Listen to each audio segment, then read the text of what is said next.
neste momento, papai, querido, visita, Senhor, a vida do céu. Eu tenho certeza e convicção, papai, querido, que já está debaixo da tua presença.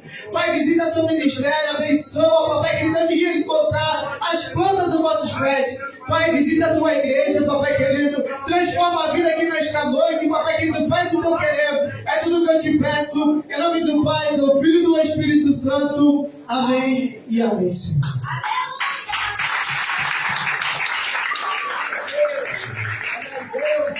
Posso, Senhor, irmãos? Amém. Louvamos e glorificamos ao Senhor pela sua oportunidade. Hoje eu poderia dizer que estamos em uma reunião de família, com tantos os primos que nós estamos aqui. E eu agradeço a Deus por tudo que o Senhor tem feito. Louvo a Deus também pela vida da pastora Maria. Já temos aí mais de 20 anos de caminhada juntos. E eu sei que Deus tem um propósito para esta igreja. Eu sei que o Senhor tem uma palavra para os nossos corações. Abra sua Bíblia comigo, o livro de Jonas, o profeta. Nós vamos ler apenas dois versículos do capítulo 2. Aleluia. Um culto de missão, vamos falar de um missionário. O livro de Jonas tem apenas 4 capítulos. Vai falar sobre queda e restauração de Nínive. E também vai falar sobre um profeta de Deus. O livro de Jonas, o profeta, capítulo de número 2. E vamos ler aqui 2 versículos. Vou esperar que todos achem para juntos compartilharmos desta leitura. Aleluia! Glória a Deus. Aleluia. Amém, queridos? Amém, Jesus. A palavra do Senhor nos diz assim: que orou Jonas ao Senhor seu Deus nas entranhas do peixe e disse: na minha angústia clamei ao Senhor e ele me respondeu. Do ventre do inferno gritei e tu ouviste a minha voz. Vou repetir a leitura. E orou Jonas ao Senhor seu Deus nas entranhas do peixe e disse: na minha angústia clamei ao Senhor, e ele me respondeu. Do ventre do inferno gritei, e tu ouviste a minha voz. Vamos só assim. Aleluia! Glória a Deus. Papai. Nós louvamos e glorificamos ao Senhor por tudo que o Senhor tem realizado em nossas vidas, sendo e entendendo que é um culto de missão, ou um culto alusivo às missões, precisamos nos despertar e nos preparar para fazer missões. E normalmente quando se fala do livro de Jonas, normalmente quem vai pregar no capítulo de número 1, porque ele é mais interessante, ele é mais fácil para iniciantes do ministério da palavra. Então normalmente se prega no capítulo 1 sobre a sua fuga, sobre o seu castigo, sobre a ira de Deus e tantas outras coisas que são alusivas ao capítulo de número 1. Mas nós vamos falar um pouquinho sobre o capítulo de número 2. E nós temos 3 lições importantes extraídas do capítulo de número 2. Eu gostaria que você prestasse muito atenção na palavra, porque nós sabemos, como é de costume, principalmente para quem tem ministério, para quem prega, sabe muito bem que durante um determinado momento do culto é sempre uma bênção, louvores, testemunhos, o coração se alegra muito, mas chega na hora da palavra, parece que é uma guerra terrível. E não me leve a mal, porque isso é em todo lugar. Porque o adversário não quer que você ouça a palavra, o adversário não quer que você abençoe a palavra e que você seja abençoado pela exposição das Escrituras. Por isso que é uma luta muito grande de você prestar atenção e absorver a palavra de Deus. Mas eu tenho certeza que nesta noite o Senhor Jesus tem uma palavra para o teu coração. Palavra de vida, palavra de vitória, palavra edificante. Casa estruturada na rocha precisa ter poder, e esse poder está contido na palavra de Deus. Não existe poder maior do que o poder da palavra. Temos louvores, temos testemunhos, temos todo um culto preparado para adorar o Deus eterno. Mas o momento da palavra é o momento do alimento espiritual, é o momento de inteira comunicação com Deus, é o momento em que você verdadeiramente é alimentado. Então nós temos aqui 3 lições. A primeira nos diz a respeito da fuga e de um orgulho patriota. A segunda são decisões que atingem outras pessoas. E a terceira é a oração de arrependimento e um forte livramento. Quando eu falo desse primeiro item, irmãos, eu preciso lembrar a você, para muitos que pregam, que ensinam a palavra de Deus, que uma coisa muito fácil de se contrariar ou se contradizer quando você está falando do livro de Jonas, é dizer que quando Deus o enviou ou mandou a Nínive, ele se acovardou, ele temeu, ele não quis fazer a vontade de Deus. E isso não é verdade. Porque quando você entende, você abre as Escrituras, você vai descobrir que nenhum profeta do Antigo Testamento era ungido com o espírito de covardia, mas era ungido com o espírito de poder, com o espírito de Deus, com o espírito de autoridade. Então é muito comum você ver nos louvores, Jonas, ele ouviu a voz de Deus e se acovardou, se acovardou, se acovardou. Irmão, preste bastante atenção. A Síria, os assírios, eram arqui-inimigos, ou os maiores rivais do povo de Israel. Tendo por sua capital Nínive, eles colocaram o povo de Deus cativo muitas das vezes. E o que acontecia é que havia dentro do coração de Jonas um orgulho patriota muito forte. Quando Deus falou para ele, olha, vá até a Síria, cuja capital é Nínive, e clame contra ela, porque a sua maldade subiu até a minha presença, ele estava praticamente dizendo a Jonas o seguinte, olha, você vá até os teus inimigos, você vá até os teus algozes e hostis adversários e pregue para ele salvação, pregue para ele boas novas, pregue para ele vitória. Era um desafio muito grande no coração de Jonas, saindo para pregar para os seus adversários, para aqueles que queriam ver a morte do povo de Deus. E aqui eu preciso que você entenda uma coisa, muitas das vezes, o que estava acontecendo com Jonas, o seu orgulho patriota, está acontecendo nos dias de hoje. Porque o orgulho acaba nos cegando para a verdade. O orgulho acaba nos cegando para não enxergar as outras pessoas que estão diante de nós. Às vezes o nosso orgulho patriota, o nosso orgulho ideológico, o nosso orgulho doutrinário afasta-nos das pessoas. Porque nós começamos a entender que Jesus é só para mim, então eu cumpro os preceitos, eu cumpro a doutrina, eu sou um bom cristão, eu dou dízimo de tudo quanto possuo. E dentro dessa bolha de orgulho, você se esquece que Jesus veio para todas as pessoas, Jesus veio para todas as vidas, Ele veio salvar o que se havia perdido. Mas lamentavelmente o orgulho não nos deixa entender. E era o que estava acontecendo com ele. Peraí, eu vou pregar para aquele povo miserável. Eu vou pregar para aquele povo que tantas vezes assolou o povo de Israel. Não, eu não posso. Eles não são dignos, eles não merecem. E quem é que define esse padrão de dignidade? Quem é que define esse padrão de comportamento? Quem pode definir, irmão, é o sangue de Jesus que foi vertido na cruz do Calvário. Nós limitamos nomes, nós limitamos pessoas, nós limitamos a capacidade de falar ou de dizer sobre Deus. Mas quando Jesus estendeu os seus braços lá no Calvário, Ele disse em grego, tetelestai, está tudo consumado, acabou, está tudo pago, todos têm acesso ao trono de Deus. Todos têm acesso à misericórdia. E sabe por que muitas pessoas não enxergam isso? Porque estão cegos no engano. Como este homem estava. Ele disse, espera aí, eu vou pregar para o povo de Nínive, jamais. E você conhece muito bem o capítulo de número 1. E sabe todas as tentativas de fuga que esse homem fez para sair do seu propósito que Deus tinha determinado para ele, e não por covardia, porque presta bem atenção, irmão, profeta, quando ele é chamado por Deus, ele tem certeza que Deus está com ele, ele é honrado, ele é respeitado, porque o Espírito de Deus está sobre a sua vida. Então o profeta não teme, não tem medo, não se acovarda, porque ele tem a graça que vem dos céus. Mas ele tinha esse desafio, fugir dos seus inimigos. Eu não posso pregar para eles, eu não posso falar do amor, eu também não posso falar das maravilhas, das grandes vitórias e conquistas, das bênçãos, da forma como Deus pode resgatar esse povo. Eu não posso falar, deixa com que eles se percam. Só que não era assim que Deus enxergava. Cuidado, as aparências enganam.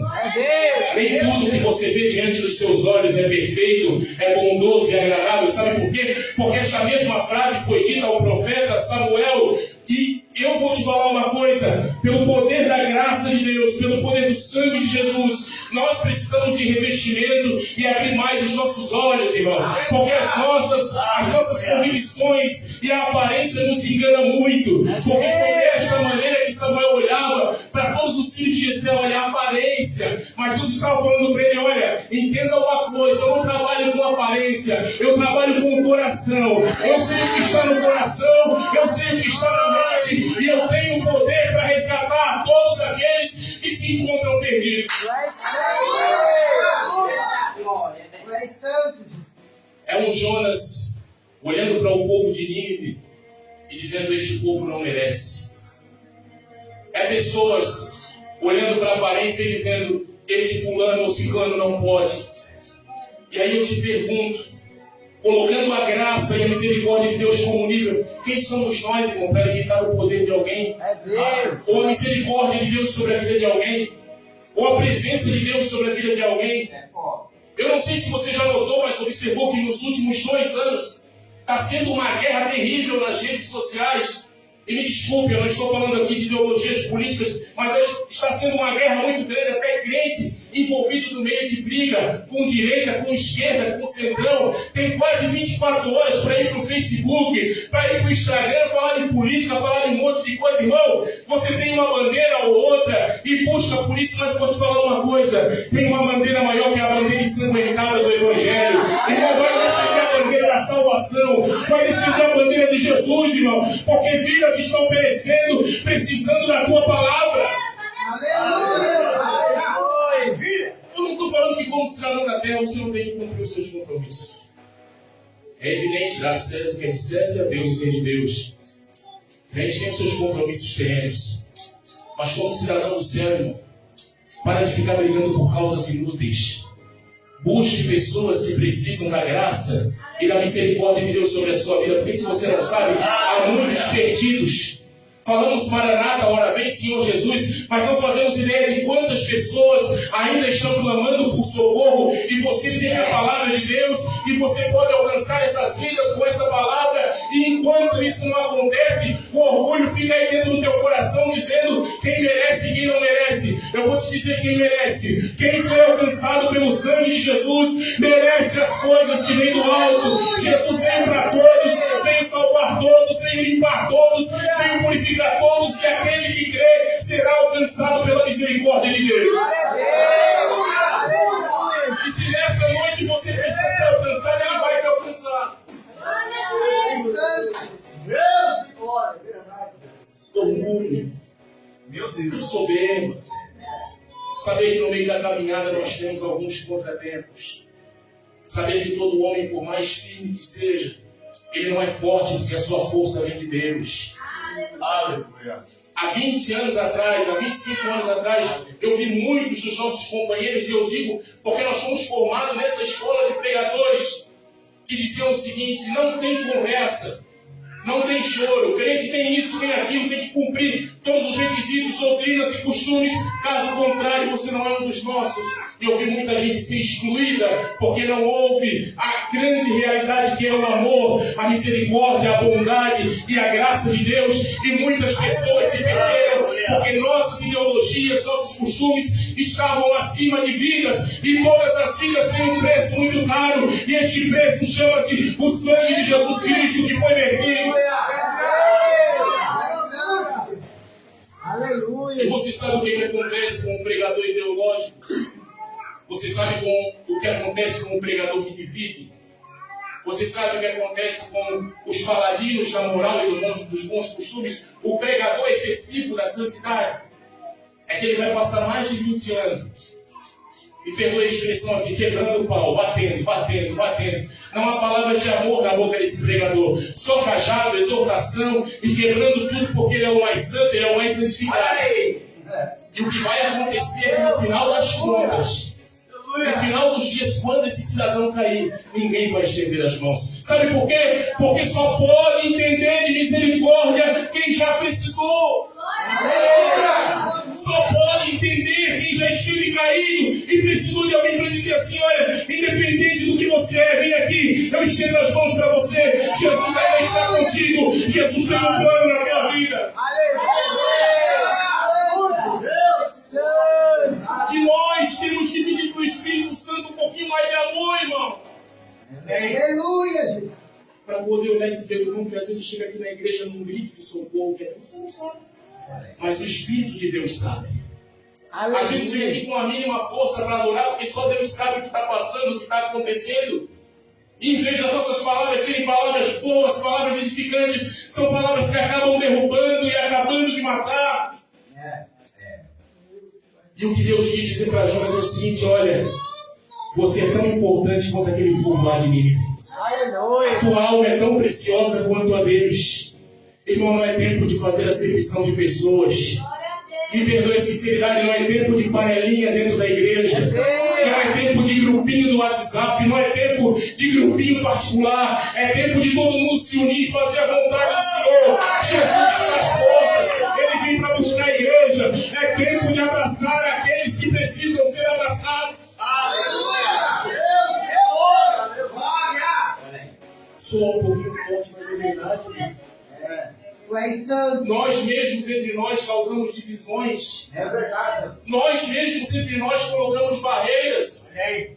Imagine você quando o Evangelho ia de Jerusalém para outros lugares, alguns judeus torciam o nariz e diziam: peraí, esses gentios têm que receber o Evangelho também? Aleluia. E aí vai lá Pedro em Atos 10 e começa a ter uma visão daqueles animais estranhos. E aí o Espírito disse para ele: olha, vai lá, mata, come. Ele disse: não posso comer isso não, porque isso é imundo. Ele disse: olha, não torne-se imundo que eu já purifiquei. Torne-se imundo que eu já purifiquei.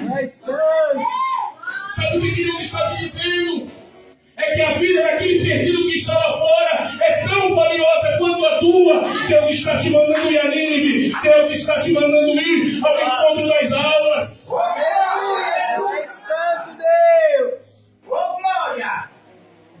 Tão bonito, né? Botar uma gravata aqui, pegar pra frente. É lindo, é maravilhoso. Mas tem muita gente morrendo. Tem muita gente perecendo. Tem muita gente que nós fizemos poucos casos. E vou te falar uma coisa muito séria. Houve momentos na minha e na tua vida que nós fomos essas pessoas perdidas. Você não se lembra, não? Você foi essa pessoa que precisou ser alcançada. Você foi essa pessoa que Jesus precisou alcançar. E agora eu preciso te lembrar que existem pessoas que precisam ser alcançadas também. A pecou, não presta nem mais para sabão. O sangue de Jesus tem poder, irmão. A vida do teu irmão é preciosa. A vida do teu irmão é valiosa. Pega na mão dele, caminha com ele até o céu. E diz para ele que nem tudo está perdido. Que há uma chance, que há uma oportunidade. Deus está falando com alguém aqui.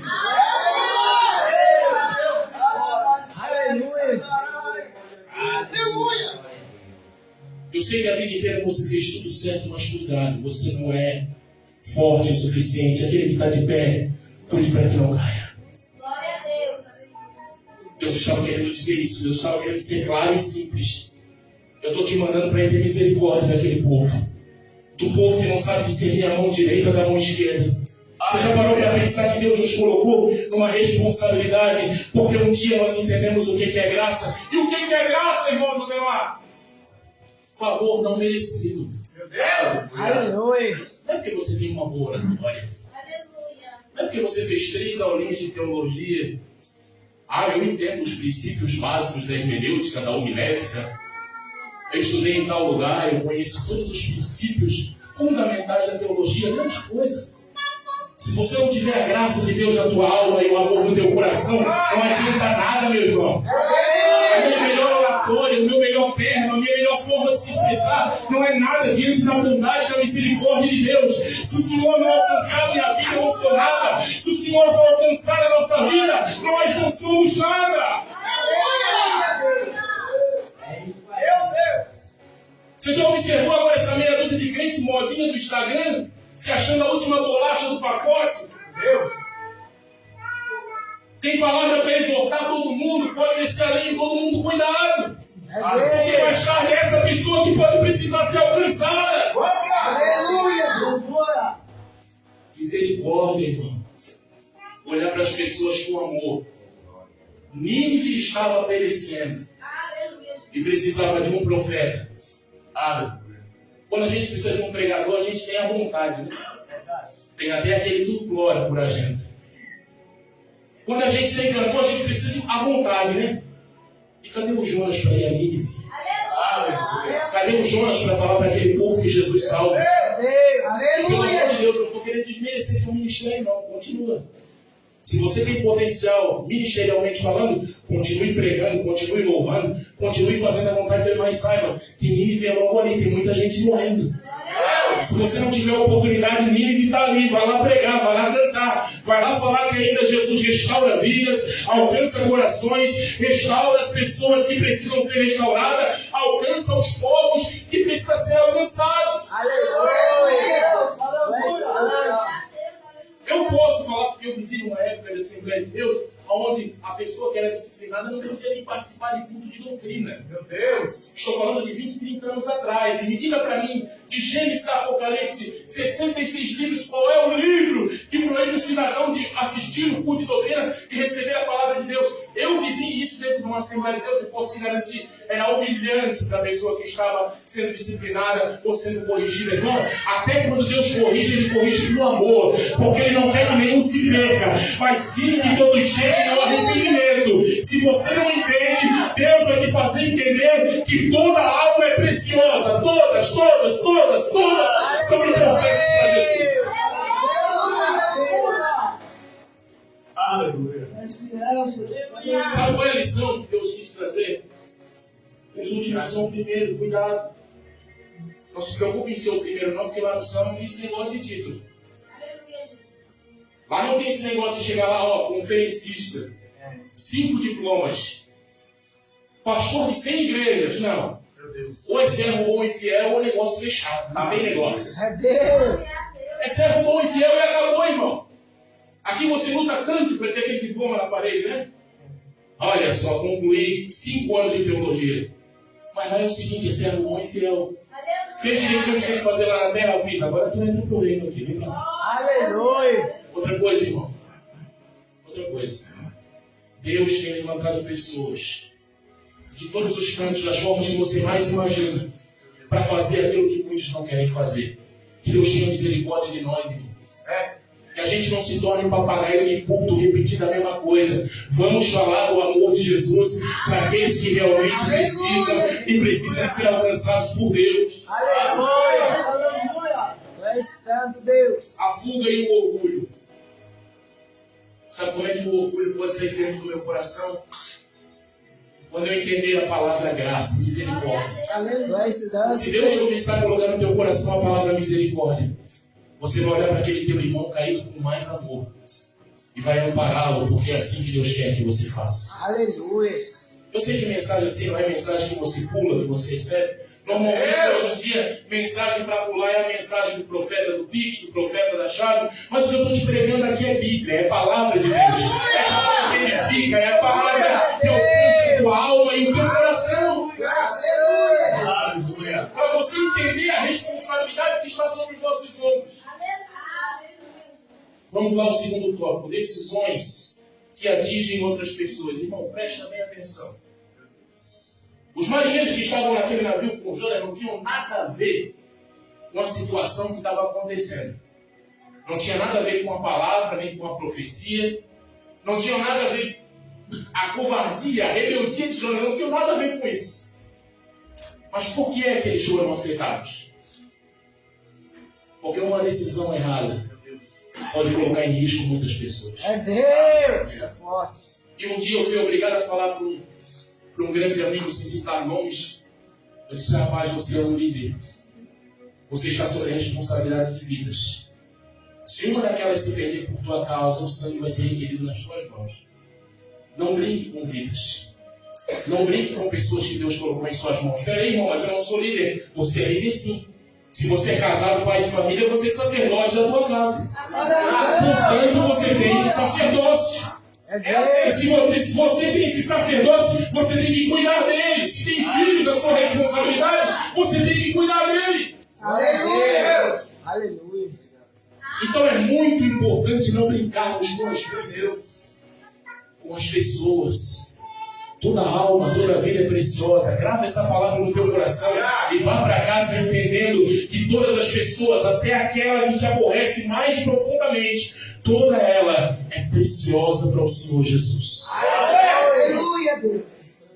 E aí você entende que às vezes um profeta ele pode mudar o rumo de uma nação, como foi Ezequiel lá no capítulo 37.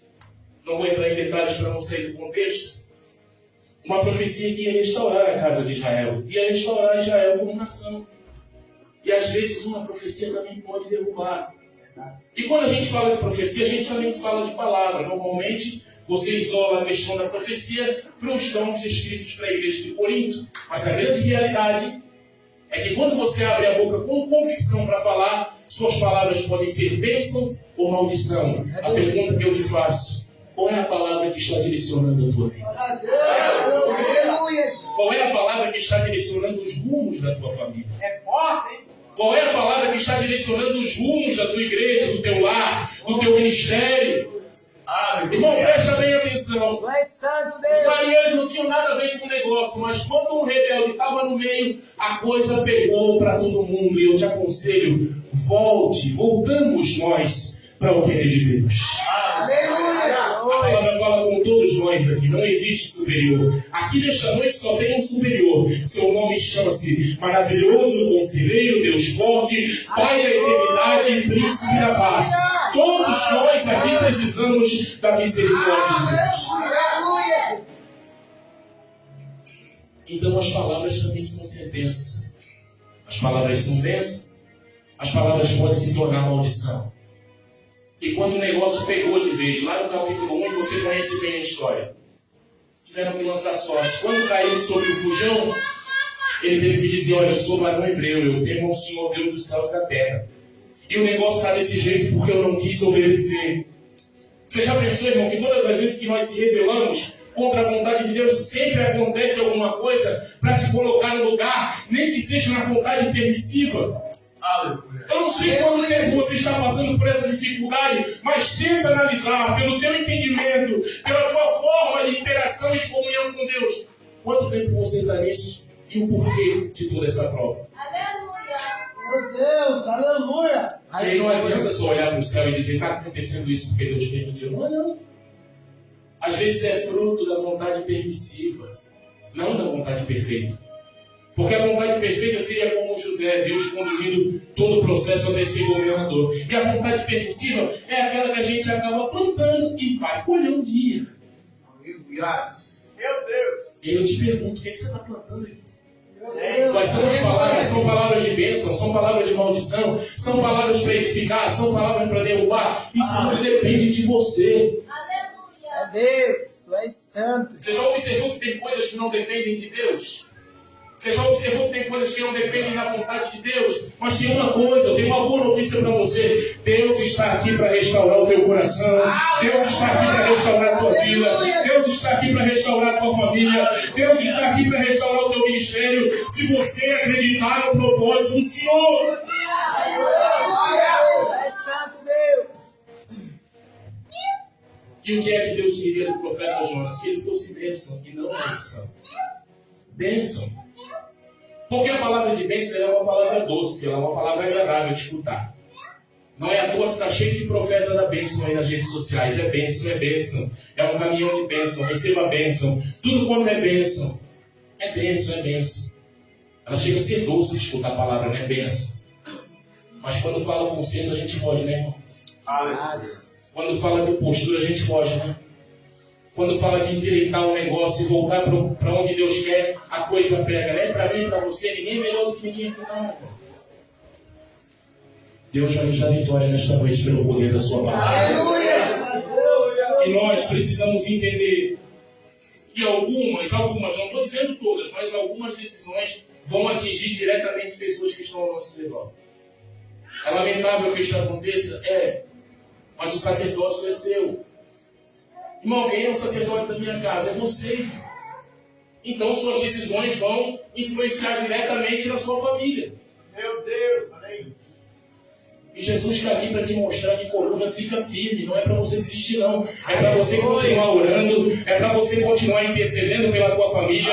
É para você continuar colocando a tua família como um projeto de Deus e confiar que Deus tem o poder para restaurar a tua casa. Você pode ser, irmão, mas é difícil. Mas se você continuar confiando, Deus te dá a vitória no meio da tempestade. É um momento de Deus. Tu és santo, Deus. E por último, não quero ir além, as horas têm se passado, e não é do muito falar que seremos ouvidos. Nós temos a fuga e o orgulho, temos desafio que atingem outras pessoas, e temos a oração sincera de arrependimento e o forte livramento. Aleluia. Quando a coisa pegou e disse, olha, me lança no mar, porque a tempestade só vai acalmar quando eu obedecer. Aleluia. Você entendeu? Aleluia. A tempestade só vai acalmar quando você voltar para os trilhos. Aleluia. A tempestade só vai acalmar quando a gente se posicionar. A tempestade só vai acalmar quando você dobrar o joelho e dizer, Deus, agora, a partir de agora, não é mais o meu querer, agora é o teu. É a tua vontade, é do jeito que o Senhor quer, é do jeito que o Senhor tem determinado para a minha vida. Aleluia. Tu és santo, Deus. Existe uma boa notícia nisso tudo. Ele não vai deixar você perecer na tempestade, porque Ele é fiel, Ele vela pela sua palavra. Então eu e você não vamos perecer lá. Mas tem que haver um posicionamento. Um posicionamento que mude a nossa história. Um posicionamento que mude a nossa forma de pensar e de agir. Um posicionamento que mude os rumos da nossa vida. Da minha e da sua. E vou reiterar aqui novamente, não existe maior aqui. A palavra é para todos, para mim, para você. Porque maior aqui é Deus. Irmão, preste bastante atenção. Oração sincera de arrependimento. Ele foi lançado ao mar. Já havia da parte de Deus um peixe providenciado, um grande peixe. É isso que a Bíblia diz. E por anos, teólogos, estudiosos pesquisaram com esse peixe. Eu não faço ideia de qual seja. Eu sei que ele tragou o homem lá e ele ficou 3 dias. E ali, naquele momento de solidão, de angústia, de profunda miséria espiritual, ele teve que começar a clamar porque o negócio estava feio. É Deus. Preste atenção. Você quer ver uma igreja avivada e cheia de Deus? É uma igreja que sofre perseguição. A gente está vivendo o período mais acomodado da história, irmão. A gente está vivendo o período mais doce para servir a Deus. Esses dias foi nos mandado vídeos da China, da Coreia do Norte, onde cristãos estão morrendo por professarem sua fé. Tem que fazer culto no meio de caverna, e você está aqui, irmão, adorando a Deus em espírito e em verdade, livre para professar sua fé, e muitas das vezes você trata o culto como uma coisa muito simples. Deixa eu te falar uma coisa, tem irmãos nossos aí na Nigéria sendo perseguidos, sendo mortos porque aceitaram o desafio e se professaram servos do Senhor Jesus. Você que acompanha as redes sociais, não vai ser difícil você ver ditadores políticos dizendo, olha, se tiver Bíblia no negócio, são punidos com morte. E você está aqui nesta noite com vida para agradecer ao teu Deus, para exaltar o teu Deus. Portanto, nesta noite, tome a posição de servo e seja livre para agradecer e adorar ao Senhor. E você pode ver que uma igreja perseguida é uma igreja ativa. Nossos pais do passado, quando a coisa apertava, estava todo mundo na igreja servindo a Deus. Quando a coisa apertava, estava todo mundo cantando, louvando. Eu fiquei muito feliz em saber que aqui ainda é feito culto ao ar livre. Você faz ideia de quanto tempo isso foi esquecido? Cultos ao ar livre. Ousadia, vontade de pegar o microfone e falar. Tem 3 cadeiras, mas tinha uma vizinhança inteira ouvindo. Então vamos falar de Jesus para esse povo. Vamos a Nínive, vamos pregar. E eu fiquei muito feliz quando eu vi nas redes sociais da igreja que isso está acontecendo, porque isso mostra a importância que nós temos em relação ao mundo, irmão. Nós somos sal da terra e luz do mundo. Fomos chamados para fazer a diferença.